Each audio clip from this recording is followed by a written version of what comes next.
Hello everyone, I'm CoolGuy, welcome back. I'm currently reviewing the Bad JuJu, and I don't really feel comfortable putting it out yet until I get more information on it. However, there are so many things to talk about with Bad JuJu because it's so special. The overall kit that it has is going to warrant usage. In the actual review, we'll go over its true strengths, weaknesses, what you need to do to have more success with it. We're going to go over builds, and a lot more. It's going to get the in-depth treatment. The thing is though, there are way too many builds to go over in one review, so I'm stopping to talk about a couple of my favorite setups for Bad JuJu on the bottom tree gunslinger, the way of the sharpshooter. Back in Destiny 1, the Obsidian Mine Bad JuJu Warlock was the outlier, but this tree has multiple perks that play directly into the Bad JuJu playstyle. We have Practice Makes Perfect, enter a trance with each precision hit, reducing the cooldown of your super. Knife Juggler kills grant super energy. Knife Juggler precision knife kills immediately recharge it. And then the other two perks are for the golden gun itself. We have Line 'em Up, precision hits with golden gun increases its damage, extends its duration, and then Crowd Pleaser enables precision damage on the golden gun. Precision hits generate orbs of light. The Bad JuJu's string of curses has a lot going for it. We have full auto, kills refill the mag. It's got a hybrid rampage multi-kill clip type damage perk.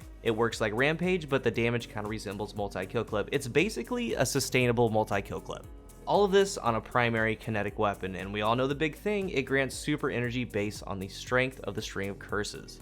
That stacks to a ×5.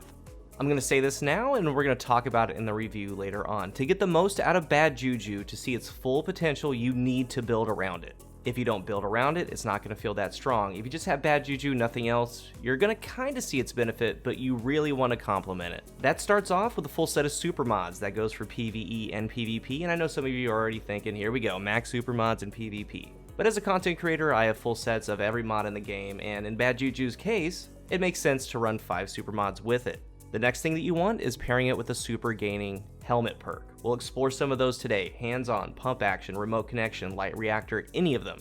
You can even go the extra mile with dynamo, that way you get more super energy when you use your class ability, but basically, let's really use the Bad JuJu at max potential. We have a super gaining weapon paired with a subclass tree that revolves entirely around gaining super. It's perfect: yin and yang, peanut butter and jelly, DMG and bread. I've been trying multiple builds, trees, exotic pairings, and I haven't really been able to get off this one, because out of the gate they're meant for each other. Is it the best? Time's gonna tell, but there's a lot to go with it.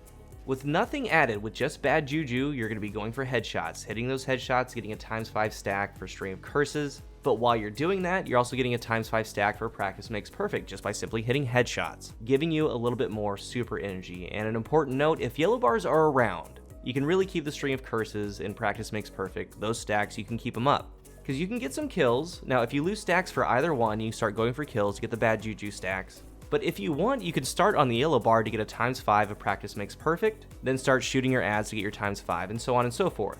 So just kind of remember, if there's a whole bunch of PvE enemies around, if you see a yellow bar, you can just start hitting headshots, get that buff going, and then start working on the string of curses for Bad JuJu.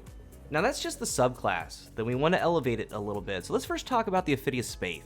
All it does is it gives you 2 knives, you pair this with Knife Juggler, and you're doubling down with 2 knives in case you miss your headshot. And if you miss both, you're going to have on Gambler's Dodge. When you dodge next to an enemy, you get both knives back.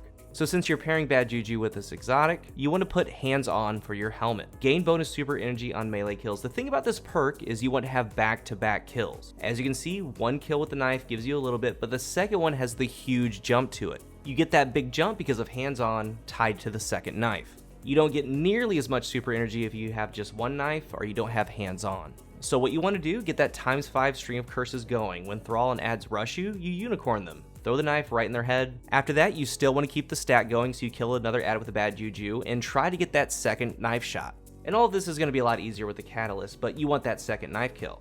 And all of this together with this subclass flat out works perfectly. Again, the 2 main perks are for hitting headshots, gaining super, and the other one is knife precision headshots, again, gaining super. So it can get you those very quick. You can do other things, again, like adding dynamo, but the real work's put in by Practice Makes Perfect, Bad JuJu headshots, ×5 stack for string of curses, getting both of those to ×5, and then of course, the knife kills. You really do feel like a gunslinger. This is mostly a fun, get your super fast kind of setup. And when you get that golden gun, you're hitting headshots with it, spawning orbs, and then you get right back into it. In PvP, it's weighted differently with knife, juggler, headshots, and hands-on. You get a really good amount of super energy. You play it the same, the first part with Bad JuJu works just fine perfectly with the subclass. You have the mods, you're hitting headshots, proccing practice makes perfect. When you get a kill with Bad JuJu, you're searching for a second stack for the string. You put in a lot of work simply by playing normally, but that second part with the Spaith and 2 knives is looking for the precision knife shots, and again, you need 2 of them, a double.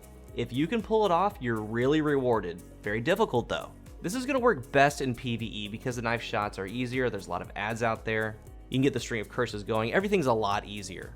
The second exotic for this tree is going to be the Celestial Nighthawk. This one doubles as being really good for PvE and PvP, and they look really cool together as you guys saw in the thumbnail. So using the collection screen, it actually saved me from putting 2 hunters out there, that way I could just show both exotics on one hunter, pretty cool. The subclass is so good with the Celestial Nighthawk because again, you play normally, but remember the massive shot for the Nighthawk has combustion, it gives you super energy back. In PvP, that's about a 33% super regen. In PvE, it's about getting the big shot, fast and frequent, throwing a headshot knife every now and again if you can. And for the Nighthawk, since it's a helmet, you might not have a say in the perk on your helmet. Luckily, mine has 2 great options. We have hands-on, as we discussed with the Spaith. I can look for double kills with the knife, back-to-back kills with knife juggler. But it also has pump action, decent in PvE, really good for PvP. I would have been okay with remote connection, anything like that.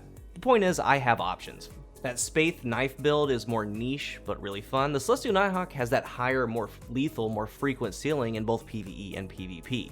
And in no question, in PvE, the Nighthawk is a go-to for a gunslinger. Big damage. The bottom tree gunslinger gives precision damage to the golden gun, so all of this is working really well so far. Just by using Bad JuJu, getting stacks of string, practice makes perfect stacks, you get there fast. And again, you want to pair a secondary super perk, enhanced if you have it, ashes to assets, or something like pump action, again, remote connection, constantly working for super energy. Honestly, in PvE, if I'm on a gunslinger, even raiding, this is going to be my setup. The bottom tree Nighthawk with everything we talked about. Now in PvP, don't discount the super energy you get back from a shot. If you've ever played with a Nighthawk in PvP, you know how well you can do with it. It's an instant delete button.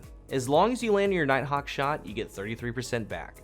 Then you have all the things that the Bad JuJu gives you with practice makes perfect, so you can get those supers pretty quick. I've had 6, 7, 8 super kill games.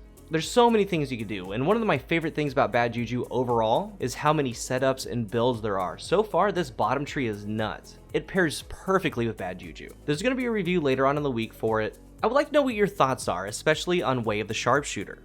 If not, what builds, subclasses, exotics are you liking currently? What fits best with Bad JuJu? Thank you guys for watching, and until the next one, I am CoolGuy.